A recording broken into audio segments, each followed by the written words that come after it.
आप इतनी जो बातें कह रहे हैं पिछले कई वर्षों से, बिहार की जनता को वो समझ में बात नहीं आ रही है। आपको क्या लगता है क्या कारण हो सकता है? अच्छा, नहीं अगर आ रही है, सबको पता है कि आप पढ़ाई कीजिएगा तो परीक्षा में अच्छा नंबर आएगा।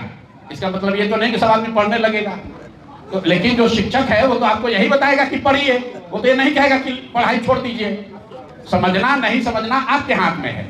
अगर बिहार की जनता हमारी बात न समझे और उनकी स्थिति सुधर जाए तो वो बहुत अच्छी बात है। अगर बिहार की जनता को हमारी बात समझ में नहीं आई तो क्या पलायन रुक गया, क्या शिक्षा की स्थिति सुधर गई, क्या भ्रष्टाचार कम हो गया? तो अगर गुरुजी आपको कह रहे हैं पढ़िए, आप नहीं पढ़िएगा, परीक्षा में फेल होइएगा। उसी तरह अगर जन सुराज की बात बिहार की जनता नहीं समझ रही है तो बिहार की जनता को, उनके बच्चों को ही तो भोगना पड़ रहा है। चुनाव के बाद 55 से ज्यादा बिहार के नौजवान अलग अलग राज्यों में मजदूरी करते हुए उनकी जान चली गई।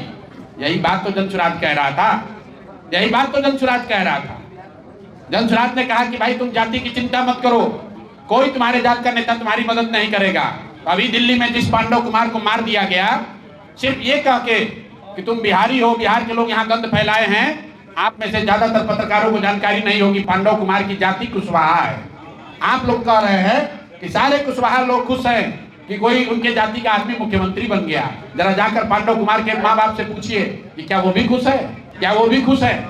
जिस नीट छात्रा के साथ रेप हुआ वो जिस जाति की है, वो भूमिहार समाज की लड़की थी। भूमिहार समाज का ही आदमी एसएसपी है पटना में, भूमिहार समाज का आदमी डीजीपी है, वही भूमिहार समाज के डिप्टी सीएम है। क्या किसी ने आवाज उठाई?